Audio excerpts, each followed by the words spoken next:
You might not know it, judging by Alireza Firouzja here, but the clocks have been started. The hands have been shaken, and we'll soon start to see the moves unfold. Danya, you've played in this playing hall, this exact venue before. You mentioned the ambiance, the atmosphere. How intimidating is it, or is it conducive to your top chess? It is. The tournament I played was just a qualifier.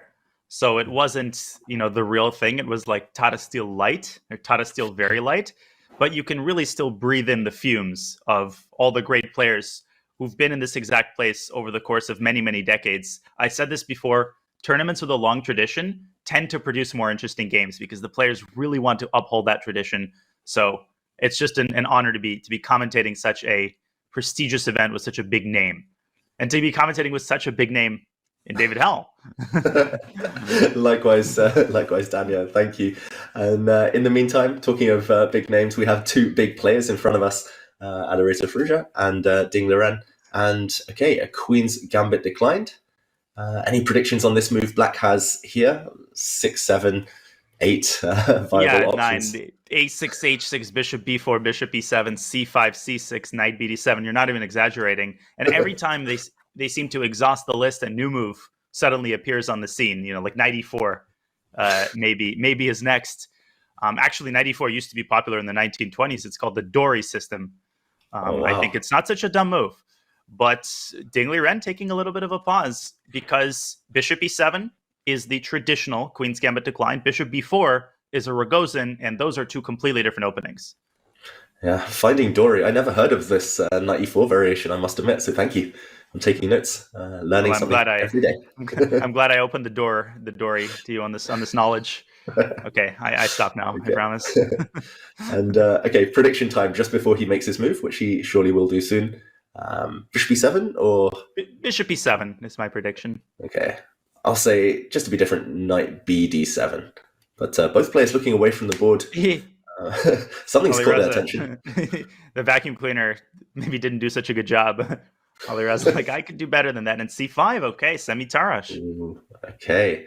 And this is good and bad news because Black does have some very solid options at his disposal, some very forcing options, assuming White does trade off in the center, c takes d5 being the main move right now.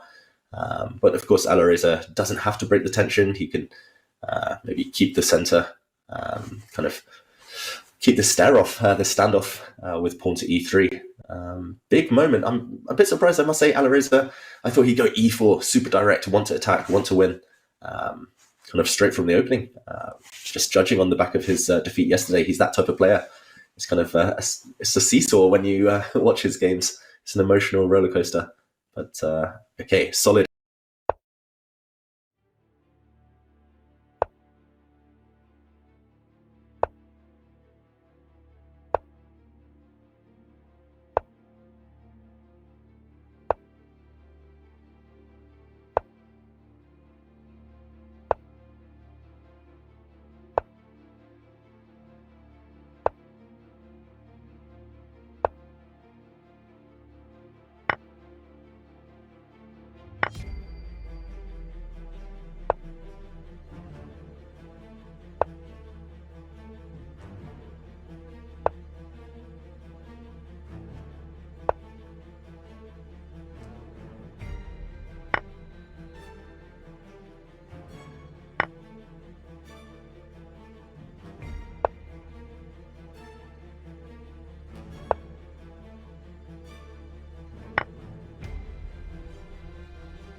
some extra time.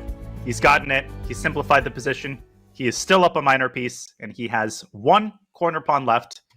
It's the right color pawn. Even if it wasn't, it would still be winning with rooks on the board, David. But with the right color pawn, it's really elementary. I feel like I've been saying this for 2 hours now, but I think we might get resignation very shortly. Here we go. King to f4 might be the final nail in this game's coffin, because black's pawns are not long for this world. King f4 kills all counterplay, and there we see a handshake. World champion Liren resigns. Firouzja with an important win. Oh, wow. What a game it's been. What a win. Yeah, I mean, 43 moves, but the brunt of the action took place in the first 20. It was the blunder, queen c7, that is going to make the headlines, but the lead up to that blunder was equally important. Alireza with that early pawn sack, maybe not objectively dangerous, but it worked wonders. And Liren, the rust continues to show for the world champion, and he is on -1, I believe.